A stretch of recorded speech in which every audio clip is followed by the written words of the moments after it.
caster did yesterday. Yep. It was pretty sick. I like how NASL Followed us. has followed us, but it is only Mr. Bitter in this game. Like, Rotterdam is in the Crass versus Hearthstone game, Yep. and Bitter is in this game. So as soon as that series ends, they can just press a button and get into this game, and they'll have zero downtime. It is pretty sexy. Pretty sexy indeed. So, let's go ahead and introduce these two players spawning. In the top right position, the green Terran player from FX Open. Although I'm not sure if he is still on FX Open. I'm very confused by that, but he is still the green Terran. It's Strelok. And his opponent spawning in the bottom right of Belshire. He's pretty much a favourite in the stream chat at the moment. The blue Protoss from CM Storm, PandaTank. And now, I did point out that before we went to break, that if you like PandaTank, you should tweet at Madals SC2, at Lyrlian, go PandaTank, or just your appreciation for PandaTank. Of course, tag PandaTank in that as well, at PandaTank SC2, because that's just awesome. Tweets make me very, very happy, generally speaking. And I'm sure it makes PandaTank happy as well. Everyone's just screaming PandaTank in the chats. Why is PandaTank so popular? Is there actually a reason for why our stream chat has become the PandaTank fan club? The name sounds good. He's South African. He's playing from far away. He's got a cool name. He's playing Protoss in a less conventional way, like White Ra. Yeah, I think that all contributes to his success. Strelok is just like all the East European players that used to play for FXO. They are all playing for Na'Vi.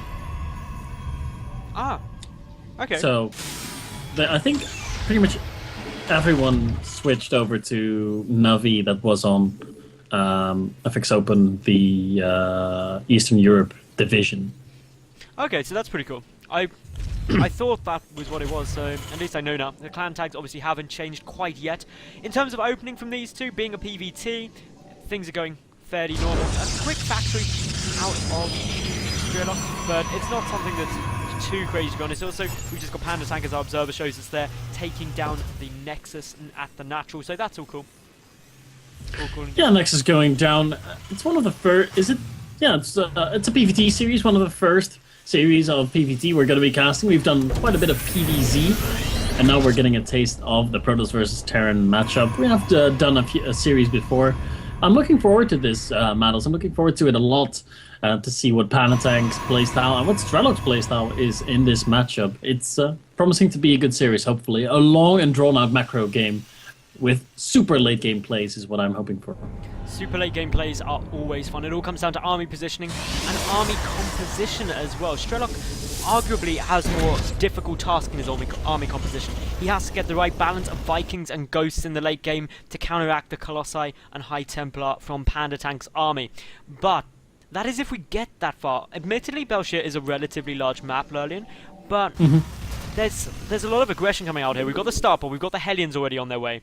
2 Widow Mines following that up afterwards as well. We could see some drop play. We could see Widow Mine drops with the Hellions pushing into the natural. That's something I've seen quite often, and it can be very, very dangerous. So we'll wait to see what Strelok does. PandaTank, can he defend it well? We'll wait to see.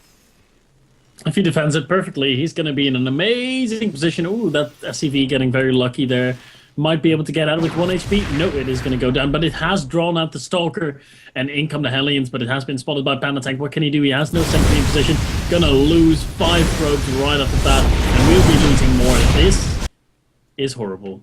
It is looking very, very painful, and the Hellions are just going to come straight down into natural, get in and get a couple of probe kills. So this is not a good start to the game for PandaTank. To say the least. Oh my god, he just lost 8 workers, and the only thing he killed in return was a single Hellion and an SCP. And now the Widow Mines are going to be coming out. But luckily for PandaTank, he does have his Observer on the way. So if he has his Observer in the right position, those Widow Mines shouldn't be able to do too much. But there's the star of the show. It is a medevac, and it has boost. Gonna probably be able to get 2 boosts off by the time it's off cooldown, which is just crazy. The Observer sees it though. Will PandaTank pull back in time? I really hope he does, because otherwise these Widow Mines are going to bow the Observer already. A second Observer rather getting started, and no units getting pulled, and that means the Widow Mines are going to detonate. Well, it means they're going to burrow. If they're going to detonate is a different thing. And is if you get 3 probes, so more injuries being done here. 29 probes still ahead for PandaTank. And these Widow Mines are now going to get taken out. But where are the Hellions? They're in the natural mineral line and they're killing more stuff. The worker kill tab is getting completely out of control. 18, 19 workers killed now, Madals. This is quite painful to watch for PandaTank.